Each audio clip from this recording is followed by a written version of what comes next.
আসসালামু আলাইকুম রহমতুল্লাহ। সম্মানিত ভাই বোনেরা, বুখারী শরীফের 3346 এবং 3598, আর মুসলিম শরীফের 7446 থেকে 7416 থেকে 18, অর্থাৎ বুখারী শরীফের 2টি এবং মুসলিম শরীফের 3টি হাদিস মিলে এখানে একটা হাদিস আপনাদের খেদমতে আমি এখন 5টি সোর্স থেকে একটা হাদিস আপনাদের খেদমতে এখন পেশ করব।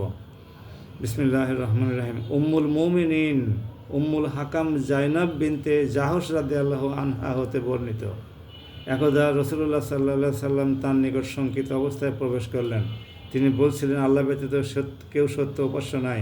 আরবের জন্য ওই পাপ হেতু সর্বনাশ হয়েছে যা সন্নিকটবর্তী।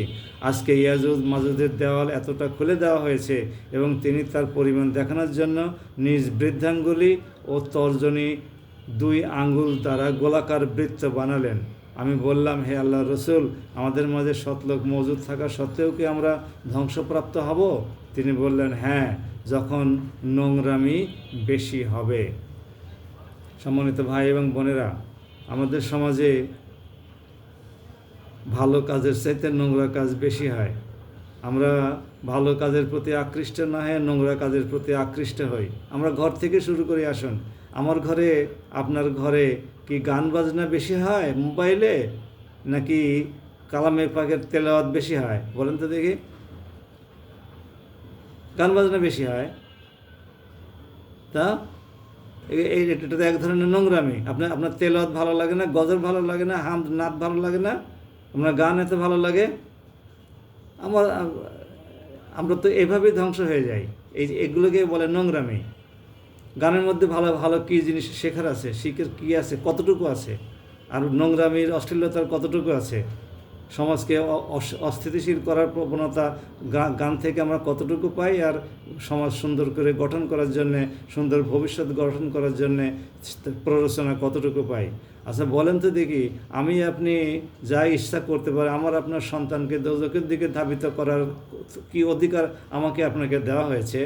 আল্লাহ আমাদের ঘরে সন্তান সন্ততি নাতি নাতনি দিয়েছেন, এগুলোকে আখিরাতের পথ দেখানো আমাদের দায়িত্ব, দোজখের আগুন থেকে হেফাজত করা আমাদের দায়িত্ব, তাদেরকে গাইডলাইন দেওয়া আমাদের দায়িত্ব, নাকি তাকে ধ্বংসের দিকে ধাবিত করা আমাদের দায়িত্ব? তাদেরকে ধ্বংসের দিকে ধাবিত করা, জাহান্নামের দিকে পরিচালিত করার দায়িত্ব তো আমাকে আপনাকে দিয়ে আল্লাহ পাক সন্তান দেন নাই, নাতি নাতনি দেন নাই। সুতরাং সাবধান হয়ে আসুন, বিপদের কোনো শেষ থাকবে না। আমার আপনার গলার উপরে পা দিয়ে তারা বিপদগ্রস্ত হওয়া থেকে বাঁচতে চাইবে। এটা আল কোরআন থেকে বলছি আমি। যেদিন বিপদ সমাসন্ন হবে সেদিন আল্লাহ বলবে, আমার ওই সমস্ত ব্যক্তিবর্গ, অভিভাবকবৃন্দ, নেতা নেতৃবৃন্দ, ওরা কোথায় যারা আমাকে কুপথে পরিচালিত করেছে, অথবা আমি কুপথে গেছি তারা আমাকে বারণ করে নাই। আমাকে আপনাকে তখন টান দিবে, টান দিলে পরে টান দিয়ে এবং বলবে যে আমাদের পায়ের নিচে তাদেরকে দাও, আমরা তাদের বুকের উপর দিয়ে পাড়া দিয়ে তারপরে জাহান্নামে দিলে যাব। আসুন, সতর্ক হই, সাবধান হই, নিজের সন্তান সন্ততি নাতি নাতনিদেরকে সুপথে পরিচালিত করি, আখিরাতের ভীতি প্রদর্শন করি এবং জান্নাতের পথে ধাবিত করি। আল্লাহ আমাদেরকে জাহান্নাম থেকে হেফাজত করুন। জাহান্নাম বড় নিকৃষ্ট আবাস। সবাই ভালো থাকুন। আসসালামু আলাইকুম।